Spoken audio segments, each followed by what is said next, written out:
Hello, sisters. Welcome to She Talks, a space for you to come home to your inner wisdom, which I call your she. I'm Sara Avant Stover, a teacher of feminine spirituality and empowerment, best-selling author, and founder of The Way of the Happy Woman. Over the next week, I'll publish a couple of seasonal episodes, each sharing some feminine wisdom, meant to inspire and educate you in a fun and portable way during all of your summer excursions to the beach, on a hike, at the gym, or my favorite here in Colorado, by the pool. I'm sharing these episodes in celebration of our upcoming She Yoga and Meditation Teacher Training, which is open for early registration right now.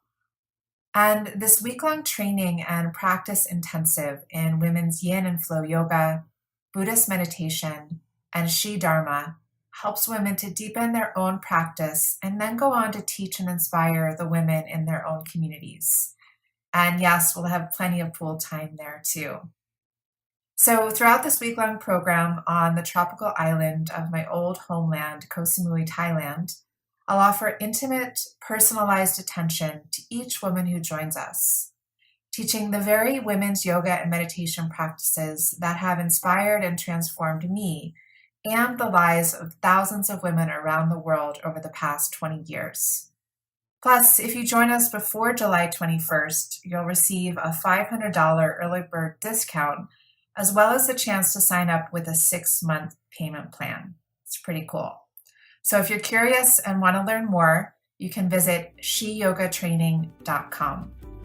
And for now, pull up a chaise lounge, soak up the view, feel the sun on your skin, and enjoy.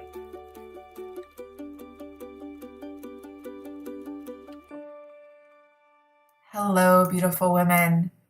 It is a steamy afternoon here in Boulder, Colorado. My air conditioner is running full tilt as it has for the past weeks. And I'm not sure how it ended up being the middle of July already, but here in Colorado at this time of year, it's when things start to get really dry and brown and quite crispy. So amidst my stickiness here, I am really looking forward to sharing today's conversation with you. It's a conversation that I haven't brought to our podcast before. It's a conversation with two women who are part of our community. And both of these women are up to really cool things in the world in the realms of women's spirituality and empowerment. So I'm excited for you to learn about them and what they're doing. And they both recently joined the She Yoga and Meditation Teacher Training that took place this past April in Calistoga, California. So I'm talking with these women about their experiences at that training and how their experience has helped them as women and also in their work, in their businesses. So the first woman is just a longtime contributor to our community, Jennifer Racioppi. And I love Jen's work. You know, we've connected professionally for years. She was a guest teacher in my course, Reversing Our Curse, about healing our cycles. And we've also done fun things together, like we've gone to a string concert and a Beyonce concert. And she invited me to New York City to teach a retreat for her community. And she's an all-around awesome woman. She's also a kick-ass astrologer, a holistic health counselor, a success coach, a Duke certified integrative health coach who blends her expertise in business, positive psychology, and women's health to coach high-achieving women reach their next level of success. And she specializes in lunar logic, which integrates the deep wisdom of both science and astrology, helping women build a foundation of resilience, step into their authentic leadership, and stay faithful to their dreams. And I absolutely adore Jen's motto, which is success isn't a rhythm. Sorry, I got that backwards. Success isn't a race, it's a rhythm. Very cool. And that's exactly what we're all about here at The Way of the Happy Woman as well. So you can learn more about Jen on her website, jenniferracioppi.com, and the link to that is in the show notes. I encourage you to check her out, especially her Instagram account. She shares really insightful and interesting updates about what's going on with this lunar astrology for us as women. So Jen's here to share about her experience in the training. It was great to have her there. And we also have Michelle Long. And I just recently met Michelle, and I'm getting ready to teach at her retreat center in the Bay Area in California later this month. And Michelle is the founder of The Practice, which is a feminine yoga and spiritual practice based on connection and sisterhood. She's also the founder of Bloom Retreat, a yoga studio and wholeness center just for women in the San Francisco Bay Area. And she's been teaching yoga since 2003, has a master's degree in holistic health education, and has served and taught thousands of women in her studio since 2012. She's a wife and a mother who has lived through her share of hardships, which shape her teaching philosophy for women. And her intention is to build communities of women where they are safe to unravel and show up just as they are, perfectly imperfect. All right, so it's a rich conversation. As you can tell, these women are really up to some cool things in the world, and I'm excited to share with you what we uncovered as we spoke together. So enjoy. All right. Hello, beautiful women, and welcome to this roundtable discussion that we're having, like a virtual tea date with two women that I really admire and appreciate on different coasts, and you'll be hearing from them in a moment. But I've never done something like this where I've spoken live and had a conversation with women who participated in one of my trainings or retreats, and I'm just looking forward to this conversation and having more of a way for those of you who haven't joined me for retreat to learn more about it and to really hear from the kinds of women who participate in them. So Jen and Michelle, welcome. Thank you. And we always, as you both know, we always start our gatherings with a check-in and checking in with these different dimensions of ourselves, our bodies, our hearts, and our minds. And I would love for each of us to take some moments to share where we are in the world and how we're doing at those different dimensions. So, Jen, do you want to start us out? Sure. Yeah, checking in with my body. My body's doing well. It's a little sore. I did a really wonderful Pilates class yesterday, so I'm just taking it easy today, doing some recovery. And I think that is a metaphor for my life and my heart right now, which is it's very full and it's very worked. But in a positive way, in a resilient way, in a way that feels good. And my mind is excited to engage in this conversation with you ladies. It was so fun being in Calistoga with you guys and at this training. So it's really a joy to have this chance to chat about it. Thank you, Jen. And I would say spiritually, I'm pretty available too.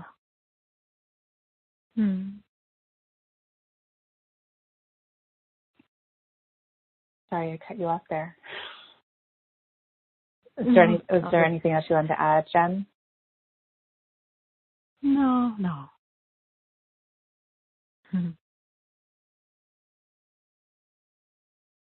I'm not used to doing these calls with three people. It's like a different kind of a rhythm.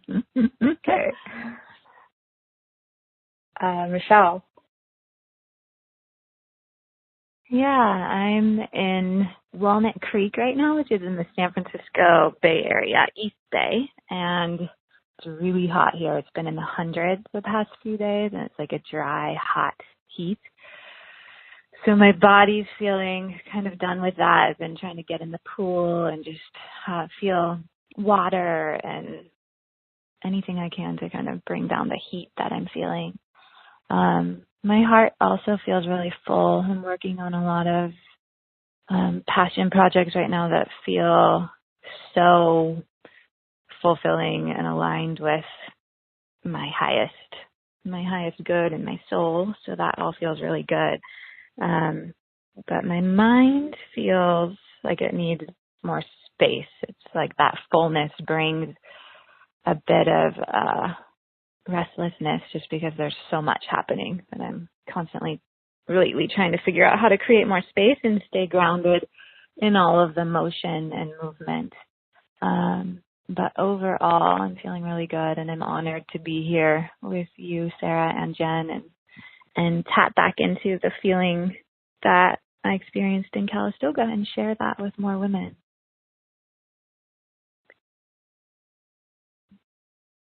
Thank you, Michelle. And this is Sara, and my body is a little sweaty right now. It's very hot here in Boulder, Colorado, very hot and dry. And I've really gotten into spinning classes these past couple of months. And there's a particular teacher on Monday mornings that I really like, and she does pretty intense rides, but she's just very inspirational. And I just wrote a blog post about her last week called Push, Push, Push. And so I did a class with her this morning, and it's just a great way to start the week. It puts me in a really good mood. And yeah, my heart is feeling happy and expansive. I also have some new projects just in their kind of seed stages that I feel really excited about. And my heart also feels warm to be connecting with both of you here. And my mind is, I don't know, it's a really full week. So I'm getting ready to go on vacation and to travel and teach for a week. So there's always a lot to do at home before I go away. And so my mind is just making sure that there's a little slot of time to do all those different things.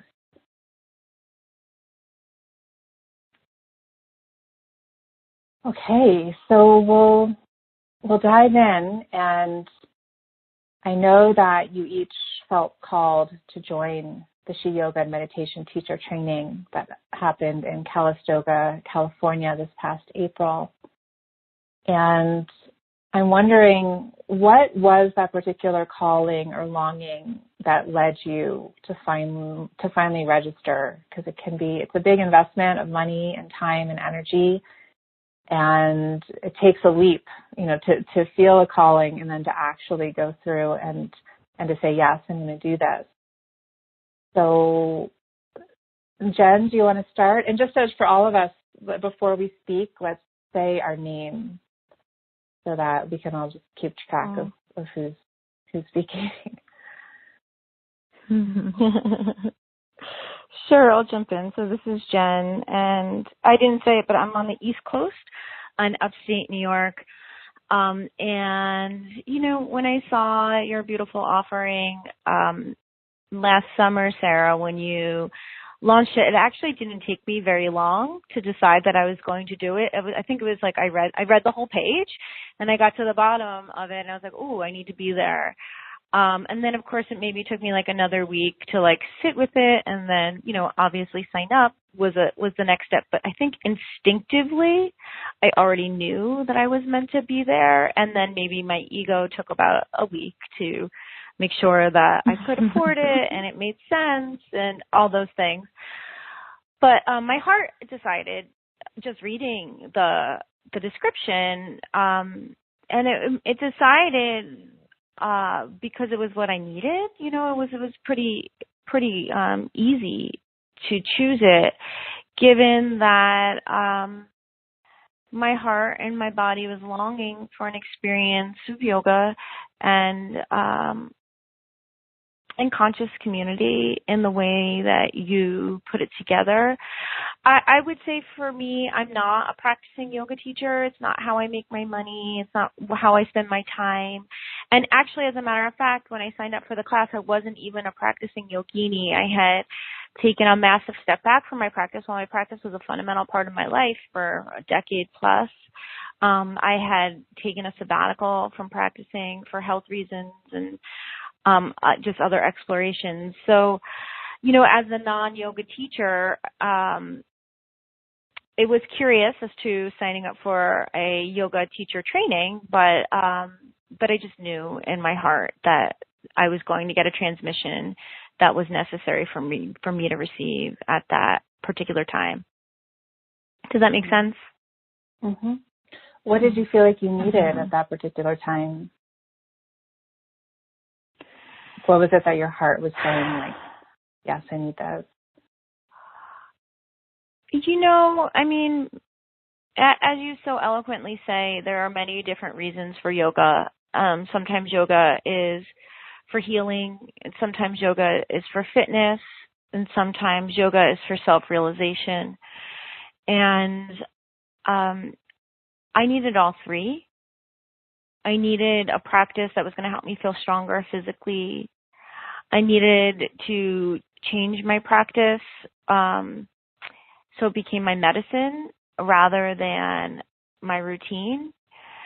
And always on the path, I needed to meet myself and greet myself and create space for her to come in to serve the end of just knowing myself. And I think that she yoga teacher training and meditation training is crafted to be that, to be a physical experience, an emotional experience, a medicinal experience, but ultimately one that is integrated into a deeper awareness and expansion of self.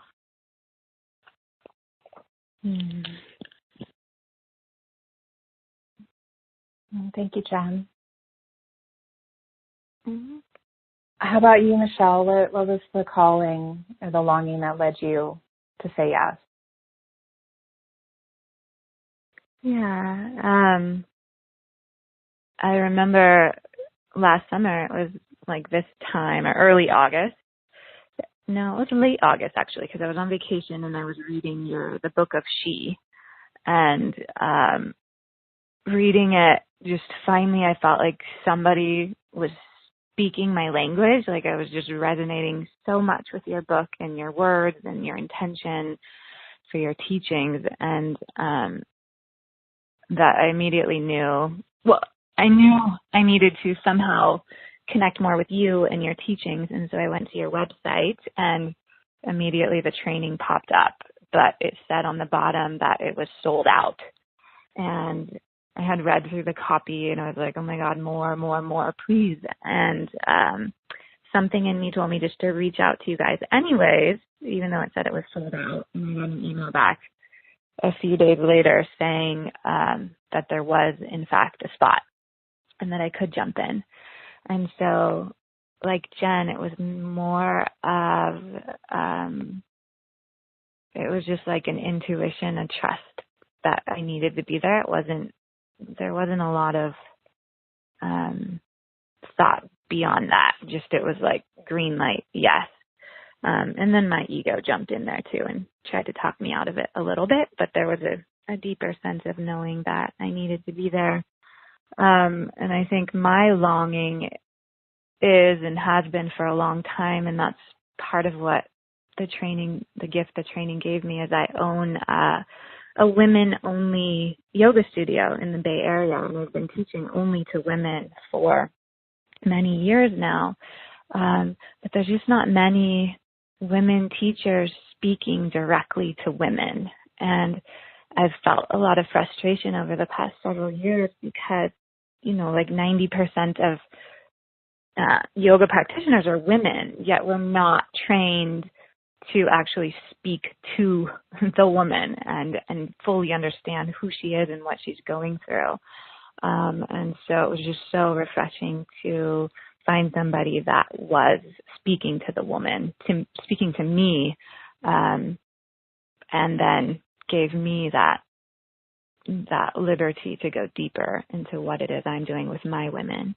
And so I think my longing was just wanting to be around a community and a thought leader like you, Sarah, who is, again, speaking to the woman through the yoga language. Mm. Thank you. And I love how you both represent these kind of different poles. Like Jen, you're not a yoga teacher, but you serve women in a very deep way. And Michelle, you do use the medium of yoga as your means of working with women. And you also, are offering a beautiful service as well. So, and I found in my own life, and I've also witnessed this in the women that I work with, that our journey really starts when we register for the program or the retreat. And so it's not just what happens during the week that we're there, but everything that kind of comes into motion from the time that we commit. And I'm wondering if from the time that you joined last summer until the training in April, and it's like a 9-month gap, what was the journey like for you during those months? Whoever feels called to share first can just chime in.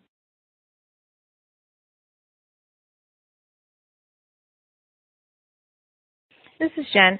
I agree that whenever we sign up for a retreat or a workshop, that the journey begins the moment that we say yes. I found everything about being at the She Yoga Teacher training to be very nurturing. And I would say that, it's hard to say that the 9 months before this retreat were, just one note. They weren't. They're a range, right? And knowing that I had that in the future on my calendar definitely gave me this point of focus, almost like a drishti in and of itself, something to look towards, a point of culmination. I also really appreciated the simplicity of knowing that there was this destination, something I was moving towards, a point of culmination, a point of reflection, to be building with. And then even like just quite practically, the payment plans were super, easy, knowing that we were going to consistently pay one sum till then. I don't know, it just felt organized in that way on a personal standpoint. But I would say on a deeper emotional, psychological plane, I had gotten, right before I signed up for this, maybe 3 months before I signed up for this, I had had a serious osteoporosis diagnosis that riveted me because I was in a really long forward bending posture doing a yin practice on my own, and I stood up and my back just wasn't okay, and it hadn't been for a few weeks after that. And then I realized that I could no longer do these long forward bending poses because they were contraindicated to osteoporosis, which for me is a side effect of menopause, which is a side effect of having had gynecological cancer much earlier in my life. And so I was really in a place of dishevelment, to be totally honest, because my yoga practice, which was my medicine, had now become this thing that was not so easy for me to understand how to practice. So knowing that I had signed up for this, I felt like, okay, I had taken a big step in the direction of my self-care and a big step in the direction of me figuring out what my practice was going to be and where my practice was heading. And so I do want to say that there was like a sense of peace of mind just about the whole thing, even though obviously 9 months leading up to it weren't in totality just peaceful, but having made the choice, I felt anchored and rooted, for sure. Thanks, Jen. How about you, Michelle? Yeah, I'm really sitting with that question, and I think for me it was more subtle, like there, in my saying yes, which was like an intuitive yes, I really hadn't followed you much before at all. So there wasn't a lot for me to go by except your book, which was amazing, and the copy on the website. And so it was just like full surrender to a larger calling to be there. And there was something telling me that there was a gift there for me. And I remember thinking to myself, well, I'll get clarity after that. Like there will be clarity after that. I don't even know what that was. You know, I mean, I didn't know at the time what that was, but there was a sense that something was coming, that I would get there. And so it was more, you know, kind of like what Jen's saying, having that drishti, like that was there and I knew something would come, and it did. So it was more subtle and reassuring, knowing it was there waiting for me. And the next thing I wanted to talk about, and Michelle, we'll just stay with you, is the next question is, what do you all feel like were some of the biggest shifts? Like once you were there and you participated in the training, the biggest shifts you experienced as a result of being in it. And Michelle, you're saying that, you know, you felt like something was going to happen. What was it that happened for you? Yeah, I think I've been on my own personal journey for a lot of years now. Like I said, owning a women's only yoga studio and being in a unique position to teach just women. And what's happened for me in my experience here is that women started to reveal to me how they needed to be taught and what they needed to be taught. And it came through me and was revealed to me. And but it was things I have never been taught before in my past teacher trainings or spiritual teachers, where the lineages were they were masculine, they were male. And for several years, I was kind of like wrestling with myself, like this can't be yoga, or this can't be right. Like that was a big thing, like, or that I don't have the permission to talk about yoga in a different way or speak to this from a different place. And so just in my own personal unraveling in my own career and teaching, the gift that I got several gifts, but one of them really being reflected back was there is a huge community of women who want this work. And there's people like you, Sarah, who are really holding the torch and guiding the way for us to open to a different way of doing yoga, of living, and of leading, really. And so it was validating for me that I'm okay. What I'm doing is okay. I'm not, because I hadn't been taught in this way, if that makes sense. So it was validating, and I found my own permission there to really just dive so much deeper into what I already know to be true for myself. And there was something there about being quiet, which was so important. The essential silence that you offer there was a huge gift for me to just drop in to my own space. And I struggled with that the first couple of days. I think I remember you, Sarah, saying, like, you're going to fight this. You're not going to like it at the beginning. There will be one point in the week where you're going to shit's going to hit the fan and you're not going to want to be here, or something to that regard. And I think it happened for me on the second day, and I was like, oh, screw this. I don't want to be here. What is this? I don't want to do it. And as soon as I released that and just dropped into myself and that quiet space out there, just everything started to shift for me. It was just light bulbs went off, and I could hear my own voice and I could feel myself again. That combined with the reflection I was getting back from you and the community of women, was just a huge opening for me.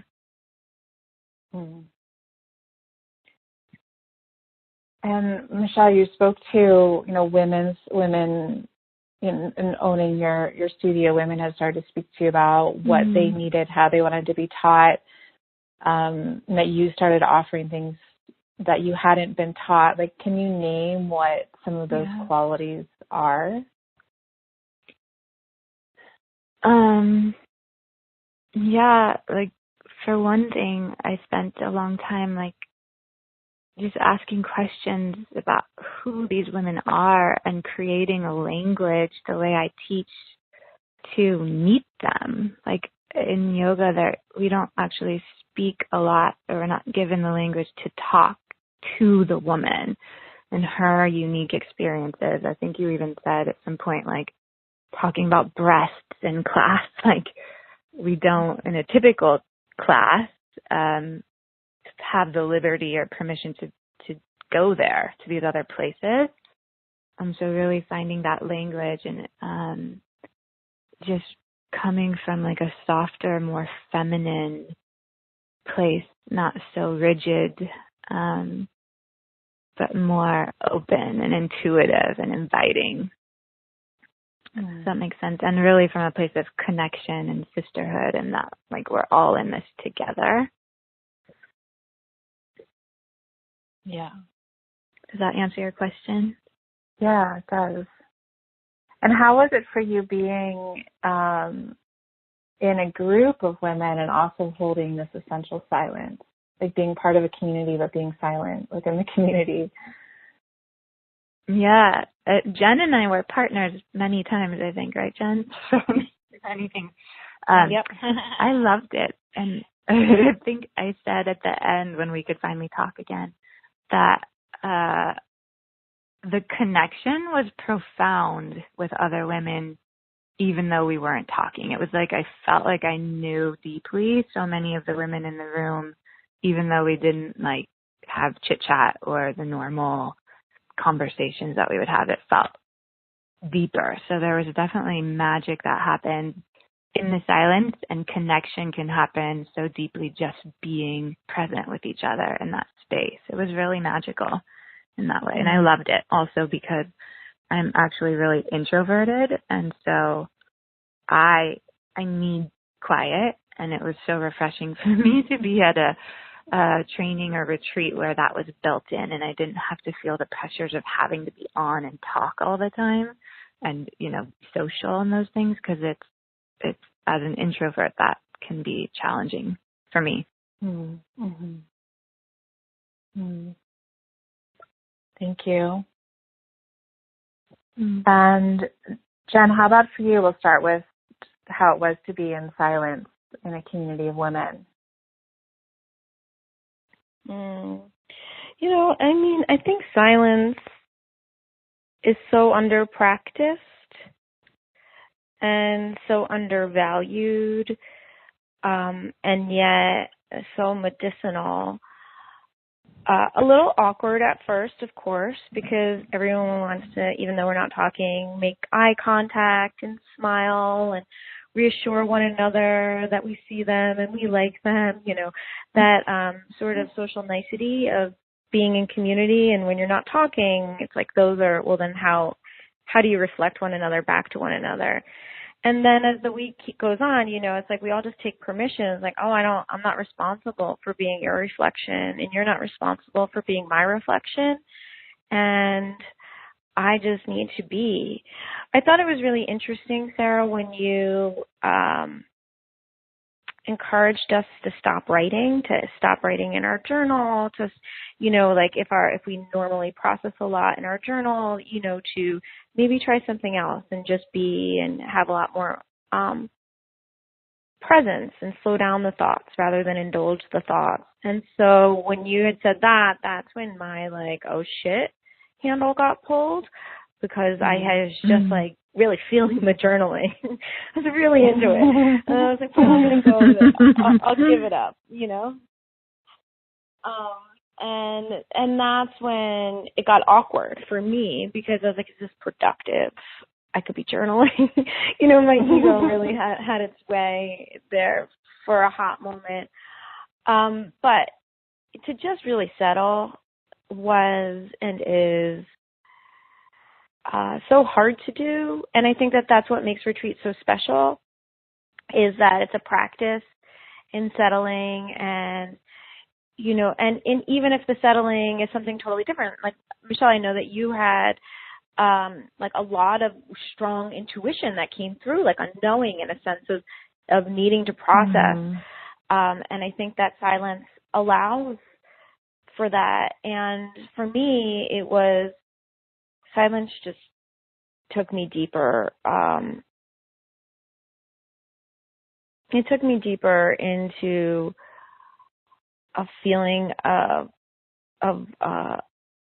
safety, a feeling of security, a feeling of containment, and trust that everyone else was taken care of, by the retreat center, taken care of by themselves, and that it was okay, for me to just focus on me and my breath and this moment. And as a woman who wears many hats and has a full life and a cell phone, that isn't always the easiest thing to do.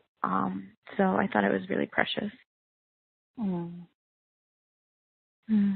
And Jen, what, in addition to that, what do you feel like were some of the biggest shifts that you experienced by participating in that? Yeah. So, I would just say at the top level, high level, the silence was part of that. That was just like, it was a recalibration of my nervous system that needed to happen. It was almost just like I had like a massive IV of magnesium or something that just was like sedating to my nervous system so that I could do some deeper healing through sleep and asana posture and meditation.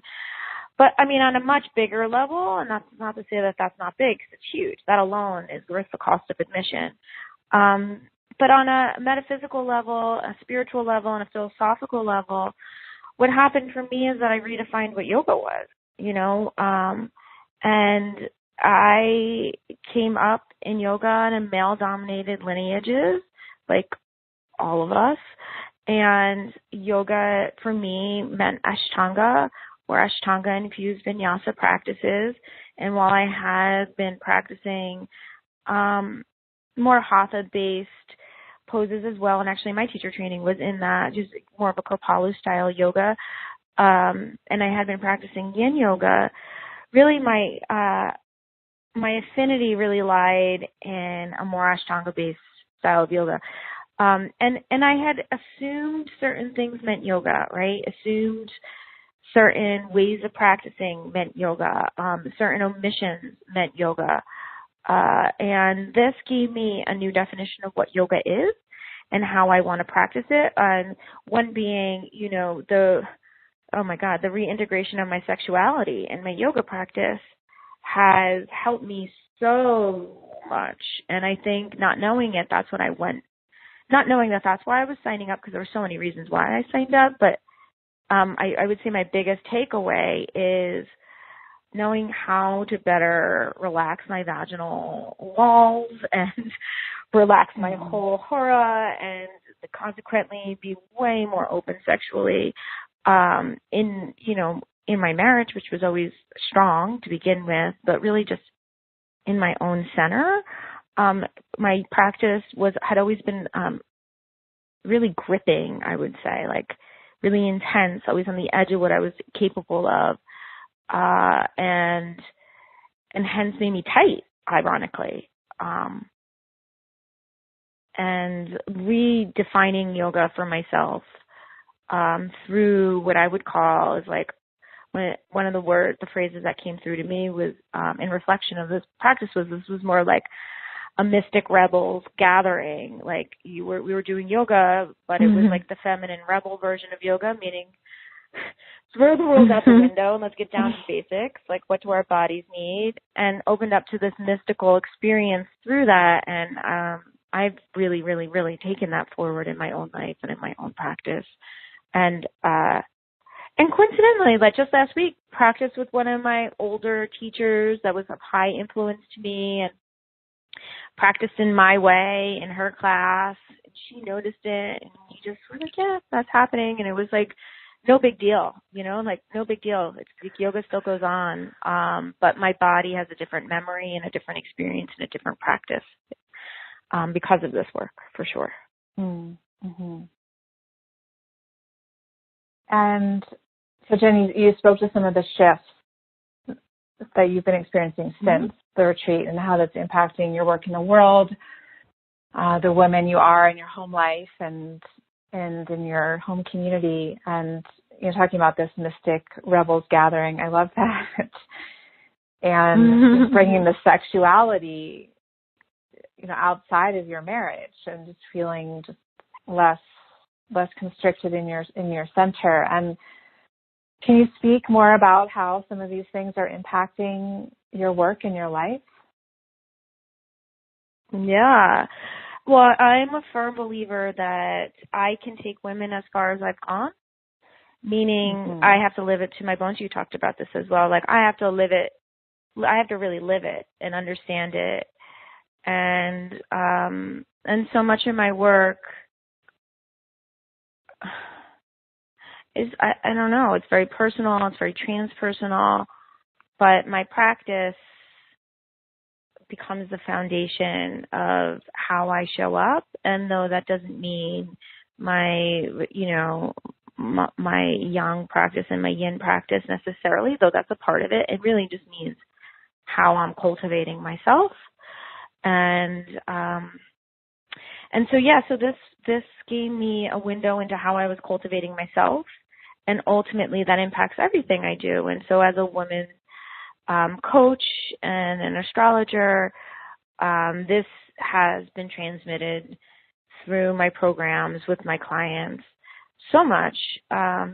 Certainly the meditation piece was understated for me prior to this. I would always do meditation after asana, and it never even occurred to me to do meditation first. And then if I was really full on asana, I'd skip the meditation. And I'm certainly not the billboard of a perfect meditator by any means. Post the training, I'm still a flawed human. And I think whenever we go take our practice to the next level, there's an up-leveling. And this certainly helped me do that. But I think it just comes back to I can take people as far as I've gone. I can understand them to the level I've pushed the boundaries within myself to understand me. And the deeper I have more compassion and understanding for where I'm restricted and holding back, that's more compassion and understanding I can have for my clients. So while I don't teach yoga, I haven't rolled it out. I'm actually considering doing a women's yoga class in the near future, but it's not my calling card in and of itself. It has profoundly supported me as a coach. And I would also say, as someone who's in the helping field, meaning I support other women as part of my main job description, wow, how nice it is to really put my own oxygen mask on in this way and give myself some silence and some really, really, really killer training. And I will say that, Sarah, I know you, I'd only taken one of your classes before when you came to New York to teach, and I love that. And I know you a little bit socially beyond that, and yet to be with you in this training for this week, this immersion, it's like I saw you in a different way step in and hold this space for us, and I just was personally so humbled because your knowledge of yoga is, I hate to say impressive because that sounds so, I don't know, patriarchal or like hierarchical. That's not where I'm going. And I could surrender into your knowledge and into your practice because it's so thorough and with such integrity, and to see you transform as the teacher of this course, as all great teachers do when they stand before the room, they step into a different version of themselves. It was so comforting and helpful in so many ways. So thank you. Thank you, Jen. Receiving that.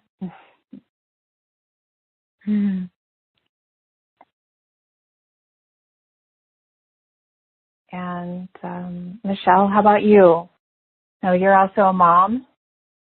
And so how have these shifts impacted your work with women and also your mothering, your home life?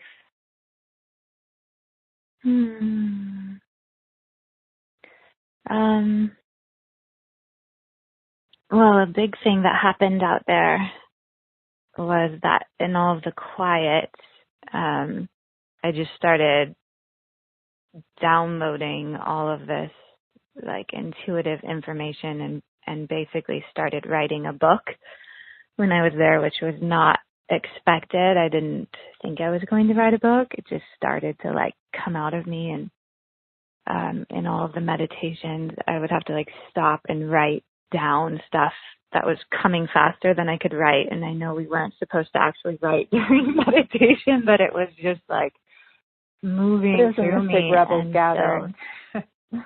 It was so magical. And I left with like the first couple chapters of my book and an entire outline. And so that's happening, which is huge. And I'm immersed in that right now. And so that's definitely calling me to go a lot deeper into my own work and my understanding of myself and what I'm doing. So that was a huge gift and shift. And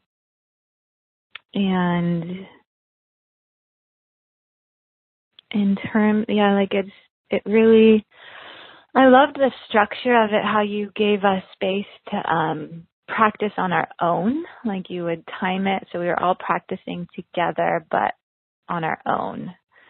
And I really carried that practice home.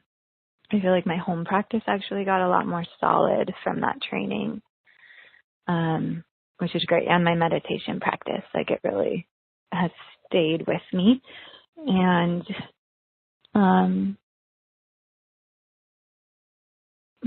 as a mom, I have a almost 9-year-old daughter. She's going to turn 9 next month. And I think it's just always for me reminding myself the importance to be this model for our girls. That's really where it comes from, and shifting the old paradigm and the old teachings that I was given through my mom and my upbringing of martyrdom and putting myself last. Like my mom was the best at that and learned that really well. And so having to reteach myself in order to liberate myself and ultimately, hopefully, my daughter from that pattern. But I think the training was also a really good reminder. And again, just that potency of being in a community of women, deepening into that work and that conversation together is so impactful and critical and important, especially right now in this time. So all of that, I don't know if I fully answered your question, but it definitely impacted many aspects of my life and my being and my career.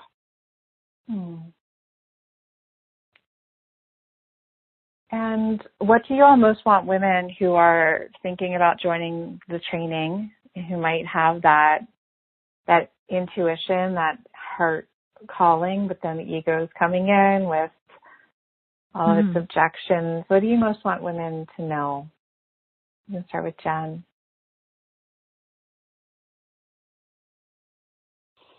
That it's possible, it's really possible to do this, to have this experience. And I have found that when I'm meant to be somewhere, my responsibility is to decide that I'm going to be there, and then get really curious to see how Providence is going to shape up to support that and happening. And I would say use it as an experiment to see how our decisions and our choices shape our reality, because it'd be really easy to choose to not go. And choosing not to go means nothing changes. Or maybe things will change, just not in the way that they would if you took the training. And I think it's curious when we make a decision on behalf of ourselves in such a way that may feel a little intimidating, to see how life rises to meet you or challenges you from following through. You know, after I had signed up, there were, my life went on a little bit of a roller coaster in December, and forecasting where I was going to be in April felt like, oh my God, am I really going to be able to be in Northern California for this training? Because it feels like right now, like life is throwing me some curveballs and I don't know where I'm going to be. And like I said, it was my drissy, and I just came back to it and I was like, haha, of course I'll be there. You know, of course. Life will let me go. But I thought it was really interesting to see how life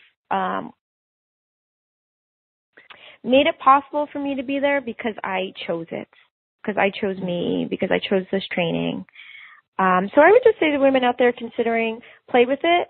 Our life is multifaceted, and we do have free will. So our choice is it's the sail against the wind. And if this is where you want to go, raise the sail and let the wind carry you. You're really directing that.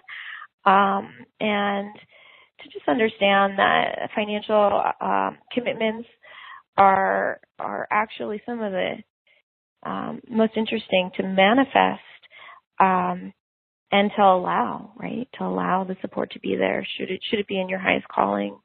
I think it's an interesting dance to make it a reality, but certainly so doable. Mm. Thanks, Jen. How about you, Michelle?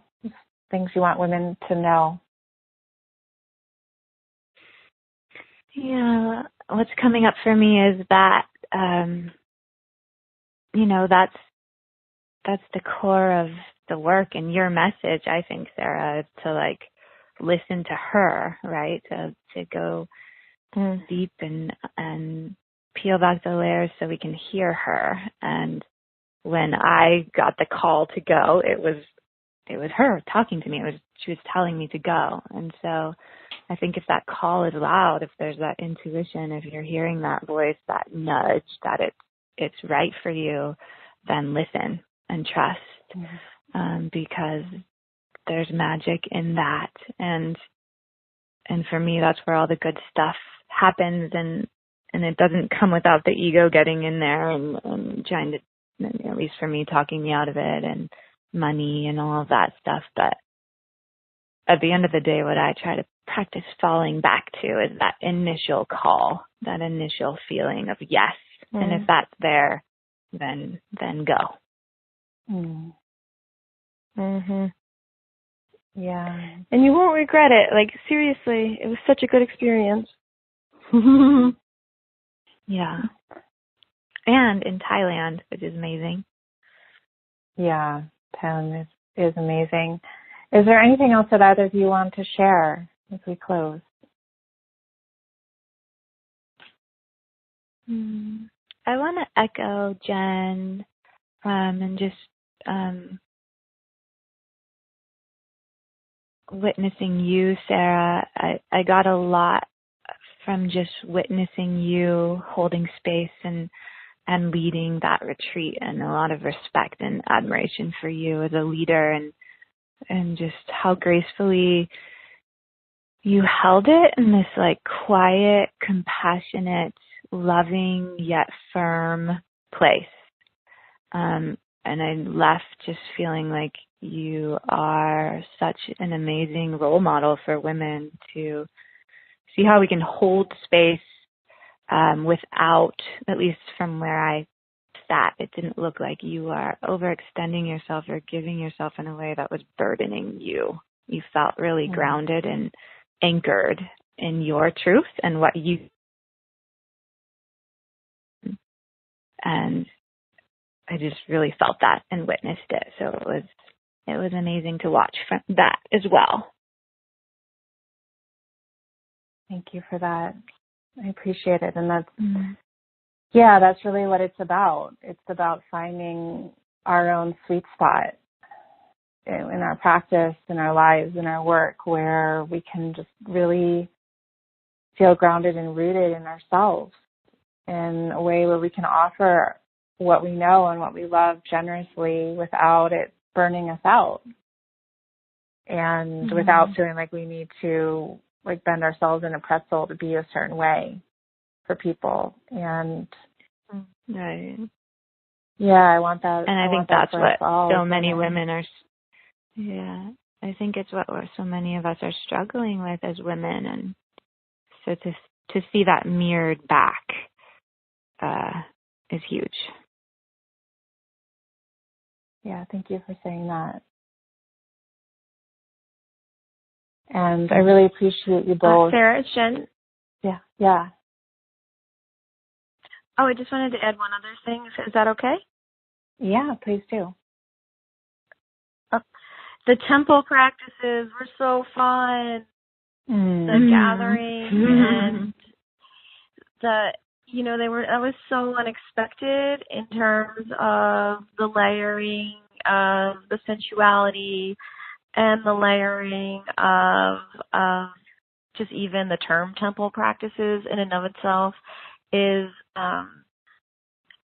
intriguing, but to be there in the temple with the women while we're all in this really expanded, exalted, albeit challenging internal place was so fun. It was so fun.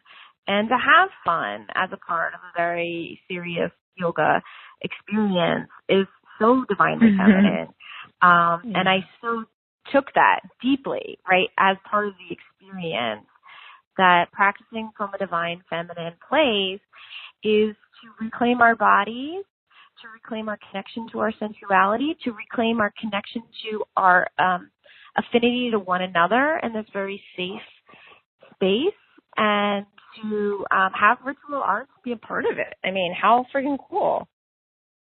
That was one of my most fun memories, was that as well. Cool. Thank you for sharing that.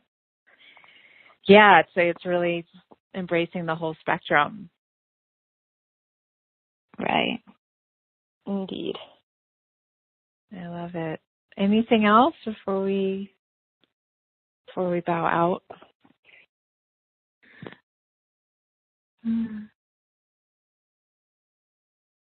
Okay.